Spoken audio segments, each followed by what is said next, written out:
Today, I'm going to tell you some important facts that maybe you'll be hearing for the first time. Facts that the media does not show you. I will talk about the man that many of you do not know very well. I will talk about the man that many people in the West have the wrong idea about. I will tell you about the man that God chose to be the final messenger of his message. The man who got sent as a mercy for mankind and for all that exists. I will tell you about the man that was known amongst his enemies in Mecca as the truthful and the trustworthy. I will tell you about him so that you can judge for yourself and ask yourself, was this person a liar and criminal that ignorant people have accused him of being? Really, for me, it's difficult to know what I should begin with. His patience, his integrity, his mercy with his enemies, his mercy with Bedouins, or his mercy with children, or his mercy with animals. Yeah, even animals. The Prophet Muhammad was so merciful that if he saw a cat while he was washing himself before going to prayer, he would lower his bowl of water down for the cat to drink from. He emphasized that people should always be considerate of their own mental state.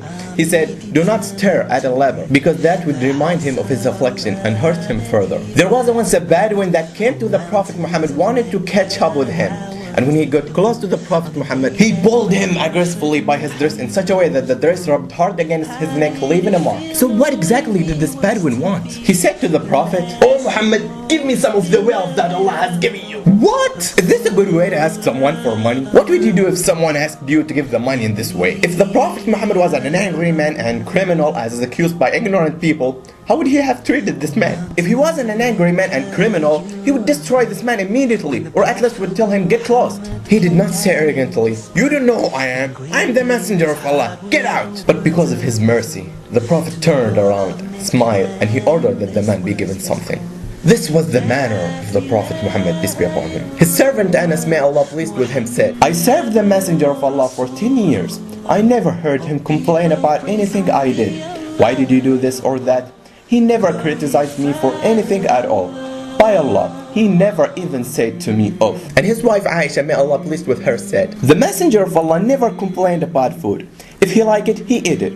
If he didn't like it, he simply left it. He did not say, why don't you cook something? He would not make problems and stress for his wife because of that. Rather than that, he would just say, in this case, I'm fasting. The Prophet was gentle in his speech, and he always spoke softly. He respected whomever he was talking with, even if this person was one of his enemies. When the Prophet began to call the people to Islam publicly, the unbelievers from his tribe were outraged because they felt this new religion insulted their ancestors and the idols they worshipped. And because they were scared of the message he brought, they decided they would approach him and offer him some things to stop his message. And they sent one of their elders called Utbah to converse with the Prophet Muhammad. Utbah got up and went to the Prophet Muhammad, and he found him sitting tranquilly. Then he came up to the Prophet Muhammad and said, "O Muhammad, who is better, you or Abdullah?" Abdullah was the father of the Prophet Muhammad, and he was not Muslim. The Prophet Muhammad remained silent in respect for his father. Then Utbah said, "Who is better, you or Abdul Muttalib?" Abdul Muttalib was the grandfather of the Prophet Muhammad, and he was not Muslim. The Prophet Muhammad remained silent in respect for his grandfather. Utbah started to become angry and said, "If you think that they are better than you, then they worship the gods you have insulted. And if you think that you are better than them, then speak. We may hear you say it." Utbah was shouting, displaying his anger, as the Prophet just listened silently. "If you are doing all this with a view to gain wealth, then we will join together to give you the greater rights than any person from our tribe. And if you are doing all this because you desire women, then choose amongst us the best woman, and we will give you 10 more like her. If ambition moves you, then we will make you our chief." Utbah continued offering, but the question here was, if a man claims to be a prophet of God, and he was in the beginning of his message, why is he doing all this? What goal he is trying to achieve? If he was a liar and not the messenger of God, why would he refuse all that?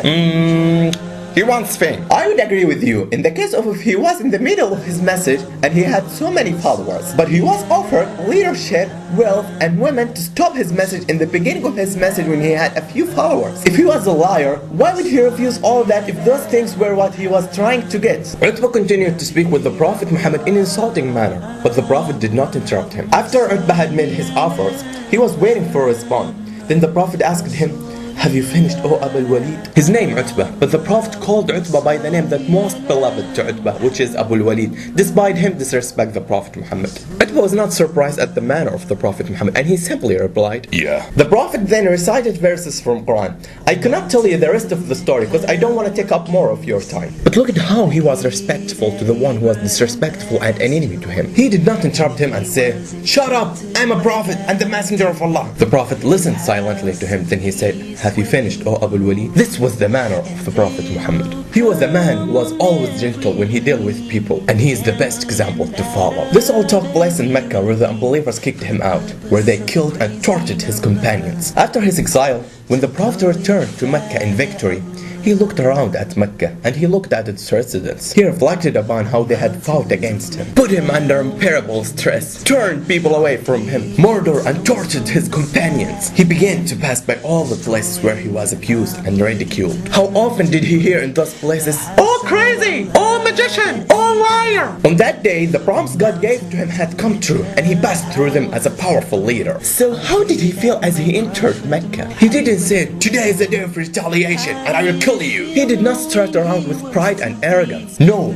instead, he bowed his head in humility and reverence to his Lord upon witnessing the victory that Allah has blessed him with. He had the chance for revenge, but he did not take it out because of his mercy. This was the manner of the Prophet Muhammad. وَمَا أَرْسَلْنَاكَ إِلَّا رَحْمَةً لِلْعَالَمِينَ. Could this person be a liar or criminal as the ignorant people have accused him? And why should he lie? He didn't look to glorify himself. All that he was doing was telling what was revealed to him and calling people to worship the one and only true God. The same message as that of all the messengers before him. Noah, Abraham, Moses, and Jesus, peace be upon them all. He did not command people to believe in him only. He commanded us to believe in all the messengers and prophets, and to deny one of them is to deny the religion of Islam. بل جاء بالحق وصدق المرسلين. And if he was looking to glorify himself, he was offered leadership, wealth, and women to stop his message when he was in fragile situation. And he was in the beginning of his message, and there were only a few followers with him. So why were they offering these things to Muhammad if he was in fragile situation? Why did not they kill him and end everything? Because Abu Talib, the Prophet's uncle, was one of the leaders of Mecca. He was not Muslim, but he was protecting the Prophet Muhammad. Even though they tried secretly, but they failed. Abu Talib knew that the Prophet Muhammad was messenger of God, but he did not change his religion because he was afraid of people saying that he left the religion of his forefathers. There are many people who don't want to change their religion because they were born and reside in that faith. Don't be that person. I bear witness that there is no God but Allah, and I bear witness that Muhammad is the messenger of Allah, and I bear witness that Jesus is the slave of Allah and his messenger. Thanks for taking your time to watch this video. Oh, how we pray that on that day we'll be with those to whom Allah will say, peace be with you, I am pleased with you. Oh, mountains of